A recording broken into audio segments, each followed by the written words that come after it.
This episode of Living the Front Seat Life podcast is sponsored by BIPOC Peak, breaking the stigma and silence and prioritizing needs in Rochester, Buffalo, and Syracuse, New York at bipocparentvoice.org.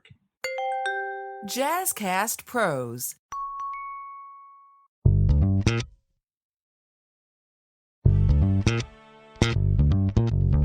Welcome to Living the Front Seat Life podcast. I'm your host, Coach Kelly Marie. Now, this week we are continuing our conversation with Dr. Willard Ashley.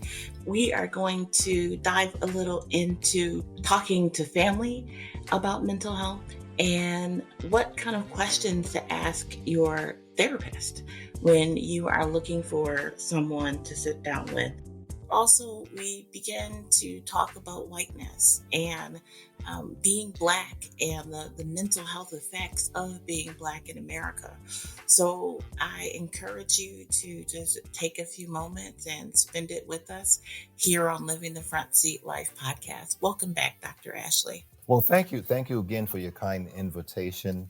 You are simply incredible. And I thank you for spending this time with me. I thank you for the work that you do. And I thank you for continuing to be honest and have real conversations with people around mental health, around trauma, around race, why it's important to talk about whiteness, why it's important to talk about the history of our beginnings here in America and its impact on everything that we are going through today. Everyone will not come to my church because I own I'm crazy. It may not be the political word terminology, but it's what I learned if I grew up with. So I know I'm crazy. I know I'm certifiable, but I want to get help. Yes. And if for no other reason, DMX got it right. You're gonna make me lose my mind up in here. So I need some help. I was trying to convince my son at one point to go to therapy. He says, well, he says, why do I need therapy? I said, because I'm your dad. He goes, yeah, you're right. I got a lot to talk about. And those honest conversations around parenting. My friends all know, I tell them, listen, no matter how good of a job you are doing or think you're doing, your children are going to be messed up, period.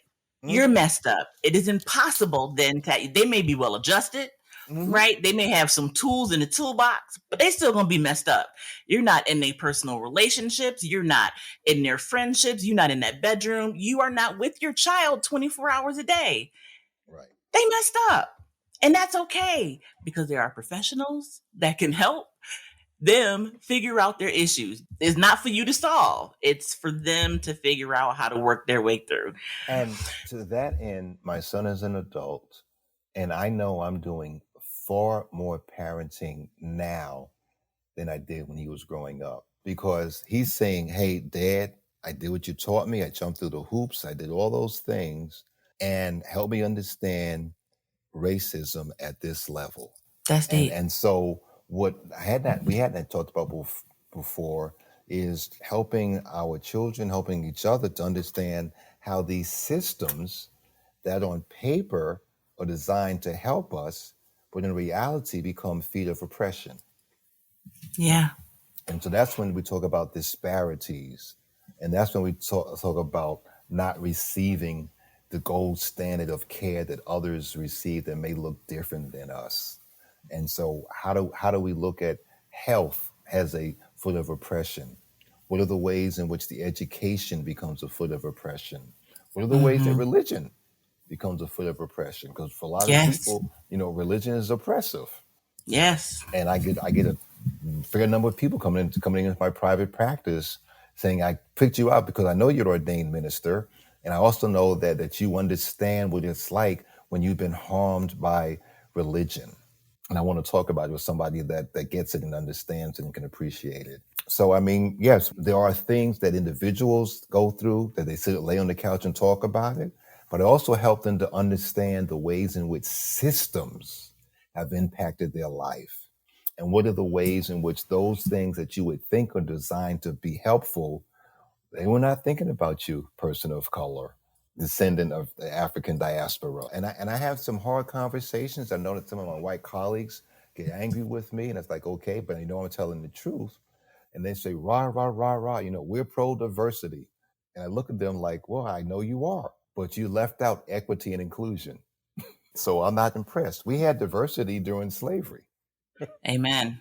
It's having these conversations over and over and over again. And you see it, and I try not to get angry, but I do. I get angry, Dr. Ashley. It's so Absolutely. frustrating and Well, infuriating. this stuff will wear you out. Our anger always, or most of the time, ends up getting turned inward. If we express our anger with an angry black woman, angry black guy, and Dr. Kenneth Hardy, who at one point was a full professor at Syracuse, would talk about how we spend our whole lifetime worrying about what white people think about us, but secondarily, our life depends on communicating to white people what we're not. Yes. I'm 6'2", 200 something pounds. That I am not dangerous. I'm not angry. I don't want your body. I don't want your Right. money. Right. And if I don't communicate that properly, then the phone call gets made or the police show up, and I got to just communicate that I don't have a gun in my glove compartment, and I got my hands on it. So we spend and that stuff just wears you out. That's what I'm getting at. It just wears you out, having to always It explain does. what you're not. I have a wonderful office in a really nice neighborhood on the other side of the railroad tracks, and I'm probably one of the few that has this office space in this location. I'm always having to make my 6'2" frame look as though I'm harmless. Right. Now, my boys are 6'2" and 6'4". Mm-hmm. The 6'4" son is 24 and in the Navy. Mm-hmm. And I felt safer with him in the Navy than on the streets of Buffalo. Mm-hmm. Makes no sense. Right. My 6'2" kid is 21, and again, looks are what they are. I Mm-hmm. had to teach them, you come home. I don't care what you have to say. You shuck and jive. You shuffle your feet. You yes, sir, master, sir. I don't care Mm-hmm. what you have to say But you to come get home. home. We Mm-hmm. will handle the situation later. And I hate that you can't be the tall, strong, proud black Mm-hmm. man that you are in all Mm-hmm. situations and at all times. Just know who you are and know that you are playing a part so that you make it home, because your white friends don't have to deal with the same things that you have to deal with. I'm glad you have them as your friend. I'm glad that they will stand up for you when need be, but I need you to come home. And it breaks my heart that we still have to have these conversations, but we see it in the news every day. Yes, I'm speechless, but I'm not speechless. I've been saying this since the pandemic, probably since 2016. I'll just leave it at that. That I've always been grateful to wake up in the morning. But these last 5, 6 years, I've been extremely grateful when I can leave my home and come back in one piece. And I thought I was the only one that was feeling like that. And I was at a conference and I was one of the keynote speakers. And as the person was introducing me, strong black guy, muscles on top of muscles, he said, you know what? I'm afraid. And my head popped up like, where's he going with this? And he says, I do martial arts. I have all these ways to protect myself. He said, but some folks, are crazy. They may shoot you from a distance, sharpshooter. You may be in a mall, or what happened at the grocery store. When I leave my house and I come back at home, it's thank you, Jesus, because some crazy person didn't take me out that I didn't even know was in my presence. I know I am much more hyper vigilant than I've ever been in my life. I drive up and down the highway. Before I go in the rest stop, I do a like scan, like who's in there. In the old days, I was like, yeah, whatever. No, I don't. I scan. I don't like what I see in the restroom. I'll wait. I'll hold it. I can wait. I wait till you come out or whatever. Again, walking the streets, like you're saying, I don't feel as safe as I used to feel. Or I should differently, I feel safer walking through, in my geography, Bed-Stuy and Harlem than I do the other side of the railroad tracks because where it is. And I know for many of us it's anecdotal, but clearly it's you can't deny that the aggression has gone up a notch or two or three. And it hasn't been a clearly defined person. You're just Right. black, Yeah. Yeah. right? Right. It's not, black and anything. Right. It's just being black. So there's Right. no way that you can modify your personhood to feel safer. And after the massacre, I have been evaluating my blackness in a different way. Just the reoccurring, I thought I was doing an excellent job at being black in America, but knowing that we cannot even be safe in the grocery store just totally did something to me. It wasn't the same with the churches because I think maybe, the history of racism in America and churches and black churches, I know that that's not always, unfortunately, a safe place for us. They know that Mm-hmm. that's where they can find us Mm-hmm. on Sunday in a church. But a grocery store, Yeah. that just, there is no place literally that you can safely be black. And that is a weight that I don't know. I'm dealing with it. And It, and it's a loss that not enough of us fully appreciate. yeah. And even among my black colleagues who I hold in high esteem, I keep saying, do you understand the sense of loss that was taken? You talk about the loss of innocence, we lost Mm-hmm. our safety. And you're right. We know that Dr. King's mother was killed at the piano in church. We got that. We know that four little girls were killed in a bomb trying to go to Sunday school. We know the history of not feeling safe in church. But you're right. There are other places in the community. We are communal people to begin with. So let's just put that out there. Black folks tend to be communal to begin with. And so, yes, the church, it gives us sustenance, it gives us life, but so does going to the grocery store. We see our friends and our neighbors and our colleagues, and we do more than just, it's more than just buy food. We talk to each other. We say, hey, how's it going? We learn about who's in the hospital and who got out the hospital and who got a new job and all those kind of things. So it's not only a place to purchase food, it's almost like a better terminology, a community center. Mm-hmm. Because if I go first thing in the morning, I'll see this person. If I go shopping around this time, so and so shows up, and Yep. we know the cashiers, we know the stock people, and we know to ask for wait, go on this day, and the new food comes out, and this comes out on that day, and all that Yep. thing. So it's more than just a place where you do a transaction. It is a community meeting spot for us, and that was taken away. And it wasn't, and this is the part that I have the hardest time getting people to understand. It wasn't only Buffalo that got taken away because we think like a collective. If it happened Yes. in Buffalo, it can happen in San Antonio. It can happen in Yes. Seattle. It can happen in Richmond. It can happen in Yes. Bed-Stuy and in South Bronx and Jamaica, Plains, etc. So yes, the horror, the gun was shot there, but we felt it also. And I do support groups literally around the country. And I've had people of different positions in life saying the same thing.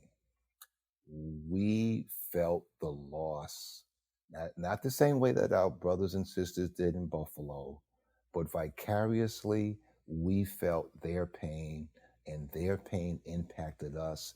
Why? Because we could be next. Yes. And how do we begin to heal? How do we my answer to that question when white folks ask the question is we have to go back to our racist beginnings. And until we can acknowledge that folks raped and stole and killed for this land, these things will continue to happen. Anything else is going to be a band-aid. That has been my response. You're on target. I just had this conversation with one of my colleagues, and she's white, Jewish, was one of my supervisors in another life, so to speak. And we were talking about, and she was saying that she was in a meeting. They want to talk about racism. Let's talk about racism. She said, "Well, how about talking about whiteness? Mm-hmm. Because without whiteness, we wouldn't have racism. Mm-hmm. Let's talk about how we like you said, raped and killed and stole legacies, and how we act privileged even when we don't deserve it, and how because of how we behave, how that has impacted history and a group of people. And she said they didn't want to talk about that. They want to talk about, yeah. Well, then if we're not going to talk about looking at the mirror, talk about our behavior and our legacy of violence, our legacy of stealing, then why are we having this conversation? Because otherwise, you're trying to put it all on black folks. They have to fix it like as though they made the problem. They didn't. We did. Right.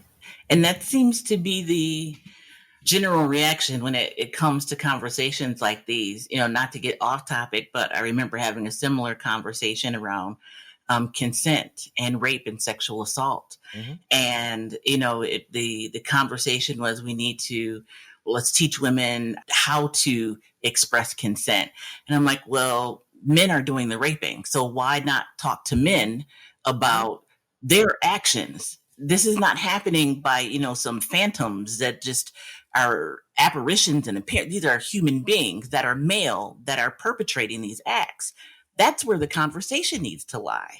I should be able to walk down the street and mind my own business and not have that concern as a woman. Will I get home safely?